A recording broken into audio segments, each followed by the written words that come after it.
To Mr. Angus, you have 7 minutes. Thank you, Mr. Chair. It's a great honor to be at your committee, and Madame Chagger, I believe this is the first time I've had a chance to speak with you on these issues. When I was listening to your speech, what struck out was you gave a shout out to the 6 regional development agencies that are doing great work to promote economic development in every corner of this great country. So I started to count. The Atlantic region, Western Economic Development, the Southern Ontario Development, the Quebec agencies, and then the Far North Development Agency. That's great, but that's not every corner of the country. Northern Ontario is completely left out of your map.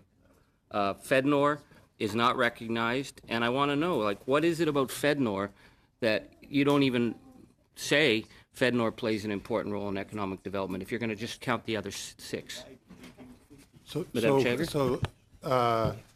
Honourable Member and Honourable Chair, FedNor is a part of the department, as are the other RDAs. It does have somewhat different machinery insofar as I understand that. I guess my concern is in previous practice. The funding I understand that. Northern Ontario, but you don't even. My concern is when I look at what you're presenting us, and you talk about being China ready and app development and super clusters, it speaks nothing to the people that I represent, who are rural, who are blue collar. You talk about the middle class. I represent the industrial working class. And what I've seen from FedNor is the incredible work they've done that's been allowed to stagnate. Past practice was there was a FedNor minister for the North. Your government got rid of that.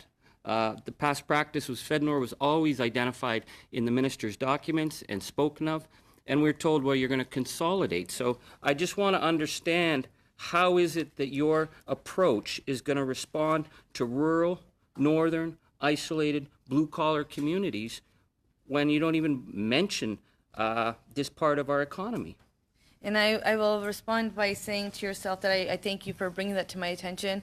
Northern Ontario is important to myself, and it should be important to all. So I will definitely take that as constructive feedback. It is definitely something that we will continue to follow up on, and there's no reason why we can't be able to share the monies that are being invested in FedNor so people can be able to see that. We do believe that that information should be available not only for your constituencies, but I will go one step further and say that you represent more than Northern Ontario, because you're well known quite across this country. So well, thank you, and I'm known for fighting hard for our people. That's what we have in common. And I want to do a shout out. FedNor, with the limited budget they have, go down to the Prospectors Development Association every year, which is the biggest mining expo in the world, and the Northern Ontario booth is extraordinary. We're bringing in international investors. People want to participate, but FedNor's budget is 72% of the budget is spent before the year begins.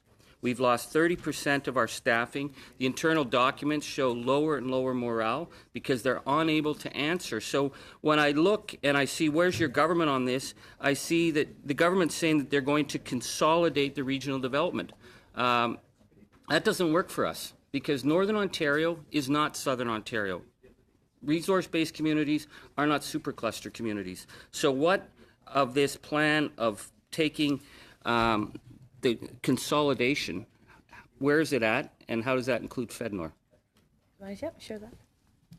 Yes, I'd be happy to answer that, Mr. Chair. So in terms of the mains, there's 36.4 million dedicated to the FedNor. Yep.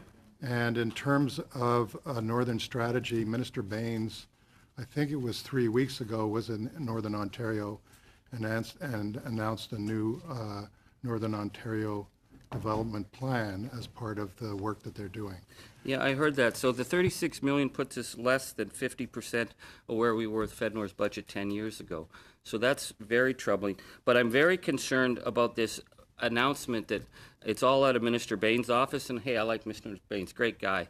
But I don't believe that a minister in Mississauga is going to be making decisions for the small communities of the North, because your government tells us that these decisions are going to be in line with your national priorities. And the reality in a rural, isolated community in the far north is completely different. We need small development. When a mine shuts down and we lose 300 jobs, we don't get 300 jobs back. We get 5, we get 6, we get 8. But I see that your priority, and it's been said by Mr. Baines, is to have investments in larger projects and in superclusters. Like, where are my superclusters in northeastern Ontario?